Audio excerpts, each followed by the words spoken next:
Assalamualaikum warahmatullahi wabarakatuh. Waalaikumsalam. Ya ma'asyiral muslimin wa zumratal mu'minin rahimakumullah. I'lamu anna yawmakum hadha yawm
Assalamualaikum warahmatullahi wabarakatuh.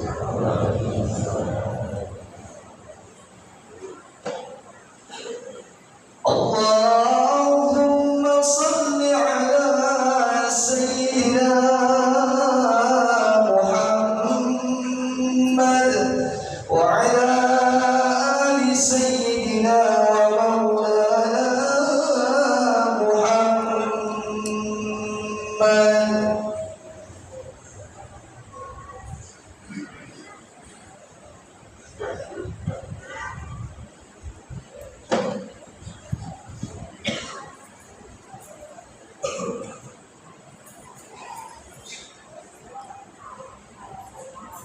Allahu Akbar, Allahu Akbar, Allahu Akbar, Allahu Akbar, Allahu Akbar, Allahu Akbar, Allahu Akbar, Allahu Akbar, Allahu Akbar kabira, walhamdulillahi kathira, wa subhanallahi bukratan wa asila. La ilaha illallah wallahu akbar, Allahu akbar walillahil hamd. Alhamdulillah, alladhi ja'ala hadha al-yawm 'aidan lil muslimin wa ja'ala 'ibadat al-hajj wa 'id al-adha min sha'air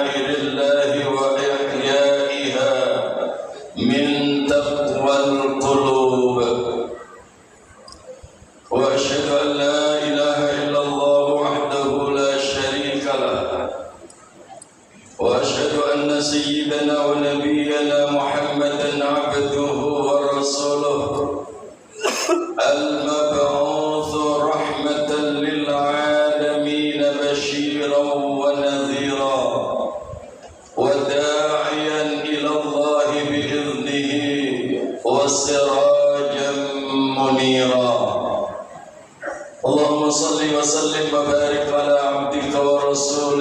سيدنا ومولانا محمد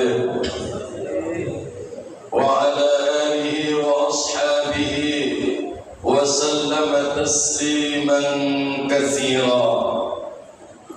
أما بعد فيا إخواني الكرام رحمكم الله، أوصيكم ونفسي بتقوى الله تعالى وطاعته. اتقوا الله حق تقوى فقد فاز المتقون. اتقوا الله حق تقاته ولا تموتن إلا وأنتم مسلمون.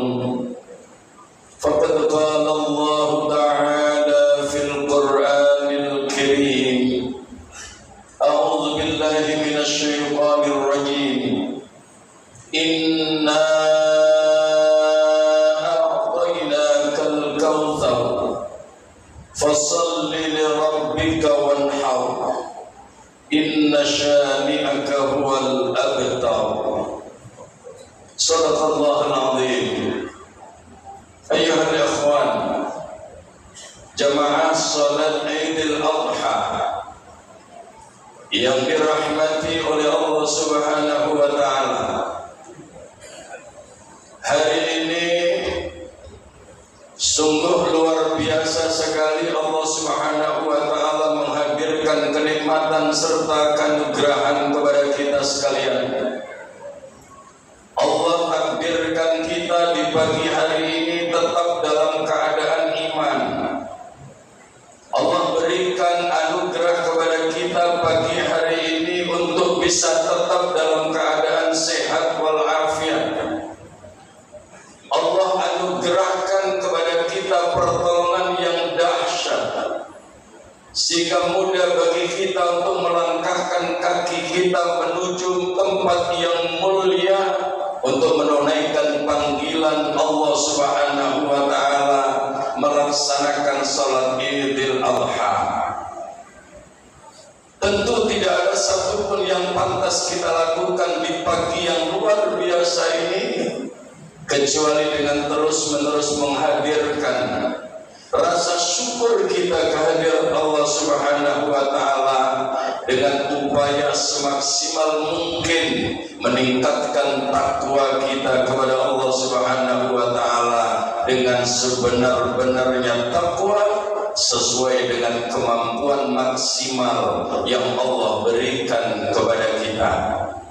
Ketika syukur itu kita implementasikan secara nyata melalui peningkatan takwa yang sesungguh-sungguhnya kepada Allah Subhanahu wa taala, maka kita tak perlu ragu, tak perlu sanksi, karena kemuliaan itu pasti akan dihadirkan oleh Allah.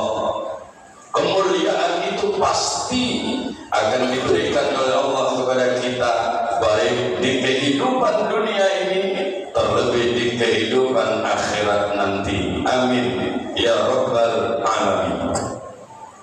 Allahu akbar, Allahu akbar, Allahu akbar, walillahil hamd.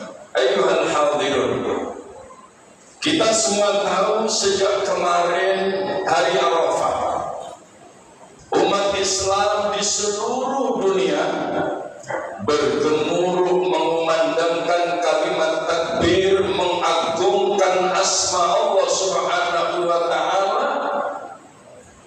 Lalu kemudian disusul pagi hari ini 10 Dzulhijjah, kita bersama-sama melaksanakan salat Idul Adha yang tidak lama kemudian sebentar lagi akan kita laksanakan penyembelihan hewan kurban, yang tentu harapan kita kurban yang kita sembelih, kurban yang kita keluarkan itu bukan sekedar seremonial belaka, tetapi ia merupakan media yang terindah, media yang paling efektif untuk membangun karakter kita, karakter anak bangsa ini, supaya siap untuk senantiasa berjuang dan berkorban demi agama Allah Subhanahu wa taala, demi bangsa dan negara yang dicintainya.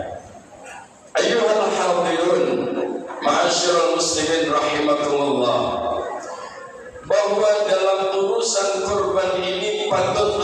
kita ketahui bersama, Allah Subhanahu wa ta'ala tidak sekedar menghadirkan syariat ini buat kita umat Rasulullah sallallahu alaihi wasallam, tetapi kurban ini disyariatkan oleh Allah pada setiap umat, sejak umat yang pertama dimulai dari putranda tercinta Nabi Allah Adam alaihi salatu wassalam, bahwa kemudian dalam perkembangannya kurban yang paling heroik adalah kurban yang diperintahkan oleh Allah untuk dilaksanakan oleh Nabi Allah Ibrahim alaihi salatu wassalam.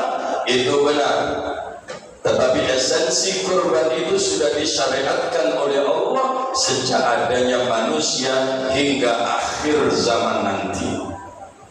Karena itu sudah selayaknya ini menjadi perhatian kita semua, sehingga kita yang oleh Allah diberi kelapangan rezeki jangan pernah tidak menyembelih hewan kurban. Kenapa?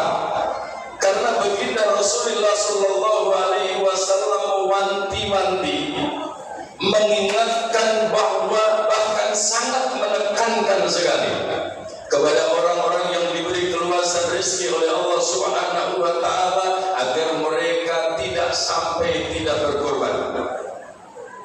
Kendati korban itu sunnah, tetapi beliau Rasulullah sallallahu alaihi wasallam pernah mengatakan bahwa kurban itu adalah salah satu di antara 3 perkara yang diwajibkan atas diri beliau, meski kemudian hanya disunnahkan untuk umat Rasulullah sallallahu alaihi wasallam.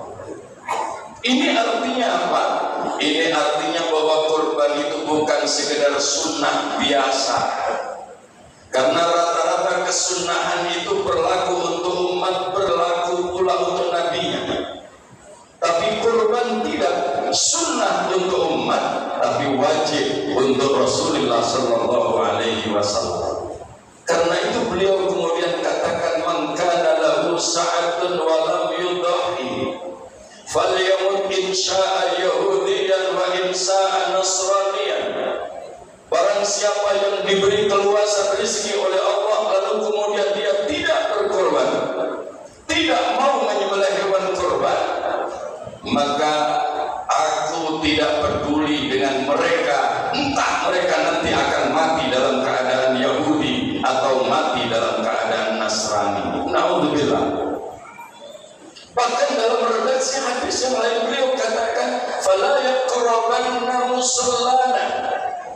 Orang yang diberi keluasan rezeki oleh Allah tetapi tidak mau berkorban, maka jangan pernah dekati tempat sholat saya. Artinya Rasulullah benci banget. Rasulullah tidak ingin melihat wajah orang yang ketika diberi keluasan rezeki oleh Allah tetapi ia tidak mau menyembelih hewan kurban. Ini merupakan sebuah sinyal bahwa kurban itu adalah perintah yang luar biasa. Perintah di mana kita umat Islam, umatnya Rasulullah sallallahu alaihi wasallam diharapkan dalam kehidupan ini punya mindset untuk mau memberi. Hadirin jamaah salat Id yang dirahmati oleh Allah Subhanahu wa taala, harus jujur saya katakan bahwa umat ini kebanyakan lebih banyak yang memiliki mindset menerima ketimbang memberi. Sadar atau tidak sadar, diakui atau tidak diakui, mindset ini sudah menjadi penyakit kronis di tengah-tengah umat. Mereka kebanyakan ingin mendapatkan sesuatu, ingin menerima sesuatu, tapi jarang sekali mereka berpikir ingin memberikan sesuatu. Karena itu mohon maaf, saya seringkali menyoroti salah satu di antara program unggulan pemerintah yang disebut dengan MBG. Oke, bahwa MBG itu baik dari sisi pemerintah, dianggap pemerintah peduli dengan rakyatnya, monggo. Tetapi Tapi sadar atau tidak sadar, diakui atau tidak diakui, program ini menghancurkan karakter anak bangsa ke depan. Kenapa?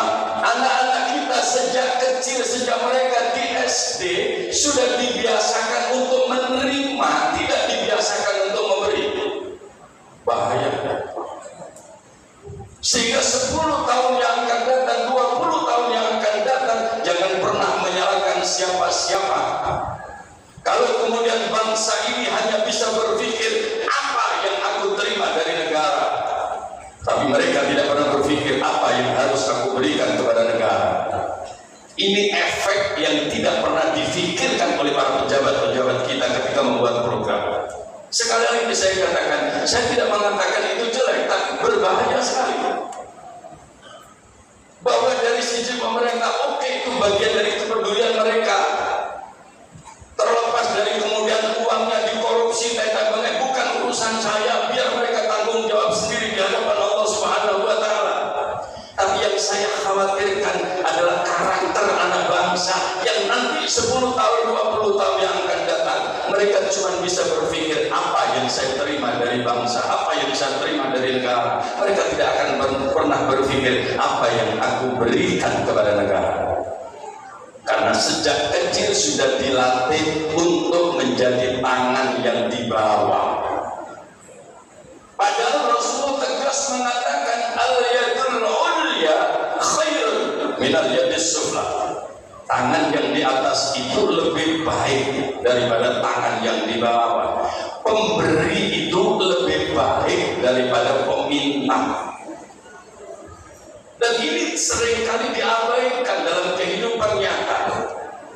Karena itulah saya ingin mengingatkan kita semua bahwa dalam momen kita disyariatkan kurban ini, mari kurban itu jangan sekedar kita maknai sebagai sebuah perintah, jangan hanya kita maknai hanya sebagai seremonial tahunan, tapi mari ini kita maknai dengan benar, di mana kita diperintahkan oleh Allah dengan syariat kurban itu agar kita punya mindset selalu siap untuk memberi, bukan siap untuk mendapatkan. Selalu siap untuk memberi, bukan siap untuk menerima. Ini yang harus kita bangun terus-menerus dalam kehidupan bangsa kita. Kalau tidak, jangan pernah berharap bangsa ini akan berkembang lebih baik. Bahkan saya sering kali katakan, 3 karakter kalau ini sudah mendarah daging dalam kehidupan sebuah bangsa, maka bangsa itu pasti akan hancur. Catat baik-baik. 3 karakter ini kalau sudah mendarah daging dalam kehidupan sebuah bangsa, maka bangsa itu dipastikan akan hancur. Soal kapan hancurnya hanya tunggu waktu saja. Apa 3 karakter itu? Yang pertama adalah karakter perampok. Ketika seseorang sudah menempati posisi tertentu, jabatan tertentu, yang ada dalam pikirannya, apa yang bisa aku ambil dengan jabatanku, dan itu bukan rahasia, dan itu bukan sesuatu yang tabu untuk dibicarakan.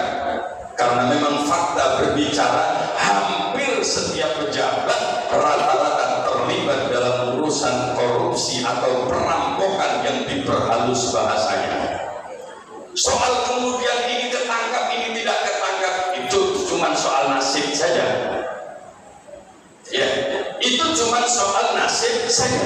Tapi karakternya, mentalnya, mindsetnya adalah mindset merampok.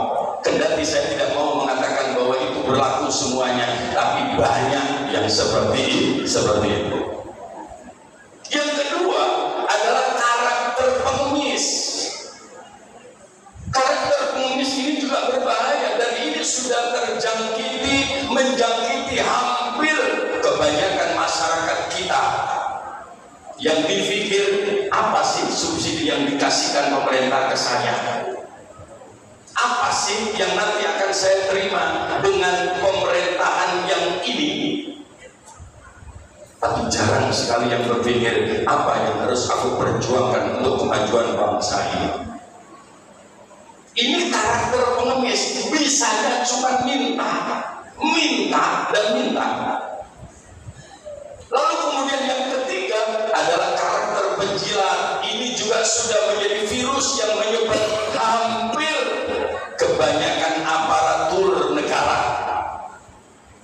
Sehingga setiap membuat laporan, setiap membuat ucapan, mereka hanya punya prinsip ABS, asal Bapak senang. Makanya ketika ada orang yang mengkritik atasannya, dia marah-marah. Kenapa? Tidak cocok dengan laporan yang dia berikan. Karena laporannya cuma ABS, mereka cuma bisa menjilat.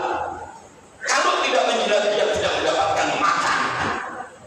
Dan ini nanti kalau sudah menjangkiti seluruh bangsa ini, maka jangan pernah berharap bangsa ini akan bisa berkembang dengan baik. 3 karakter itu berbahaya sekali. Nah, saya ingin katakan lewat kurban ini, mari, karena itu kemudian Allah katakan sebagaimana yang tadi tahlil dikatakan. Salah satu firman Allah, la yanalallaha luhumuha wala dima'uha walakin yanaluhu taqwa minkum. Bahwa yang dilihat oleh Allah bukan dagingnya, bukan darahnya, tapi yang dilihat oleh Allah adalah ketulusan hati kita, sejauh mana kita mengimplementasikan takwa kita melalui ibadah kurban itu. Takwa kita yang dilihat, hati kita yang dilihat oleh Allah, mindset kita yang akan dinilai oleh Allah. Maka Rasulullah juga katakan, apa yang dikatakan oleh Rasulullah, innallaha ta'ala la yanzuru ila suwarikum wala ila ajsamikum walakin yanzuru ila qulubikum wa a'malikum. Sungguh Allah Subhanahu wa ta'ala tidak pernah melihat wajah kamu, tidak pernah melihat badan kamu, tapi yang dilihat oleh Allah adalah hatimu dan amalmu. Kesesuaian antara hati dengan amal, inilah yang akan dinilai oleh Allah Subhanahu wa ta'ala.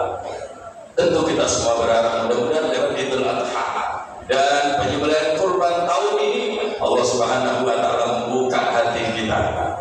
Allah Ta'ala memberikan tambahan hidayah serta taufiknya kepada kita, sehingga setidak-tidaknya kita yang hadir di Masjid Al-Muhajirin ini bisa merubah mindset dan menjadikan mindset kita dengan benar, bisa memperbaiki hati kita sehingga hati kita semakin bersih, bisa semakin mendekatkan diri kita kepada Allah Subhanahu wa ta'ala. Sebagaimana kurban itu sendiri dari kata qaraba, yaitu dekat. Bagaimana kita dengan kurban ini mendekatkan diri kita kepada Allah Subhanahu wa ta'ala. Semoga khutbah singkat pada pagi hari ini dibarengi dengan turunnya hidayah Allah Subhanahu wa ta'ala menjadi satu keterangan yang barokah dan manfaat fid dini wad dunya wal akhirah. Amin ya rabbal alamin. Barakallahu li wa lakum bil Qur'anil karim wa nafa'ani wa iyyakum bima fihi minal ayati wa dzikril hakim wa taqabbal minni wa minkum tilawatahu innahu was-sami'ul alim. Aqulu qawli hadha astaghfirullahal azim li wa lakum wa lisa'iril muslimina wal mu'minina wal mu'minat fastaghfiruhu innahu huwal ghafurur rahim.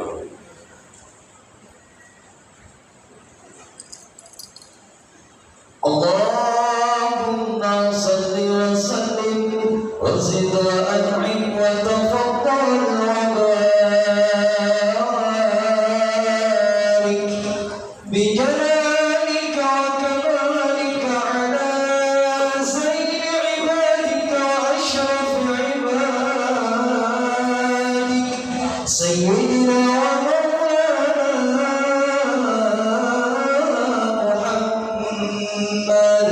وعلى آله وصحبه وسلم ورضي الله تبارك وتعالى عن كل صحابة رسول الله أجمعين.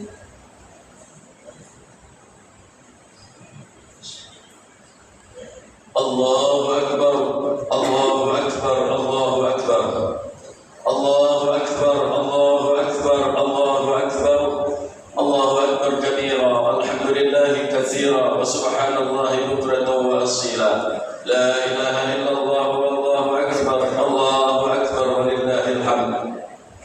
الحمد لله على إحسانه والشكر له على توفيقه وامتنانه وأشهد أن لا إله إلا الله وحده لا شريك له وأشهد أن سيدنا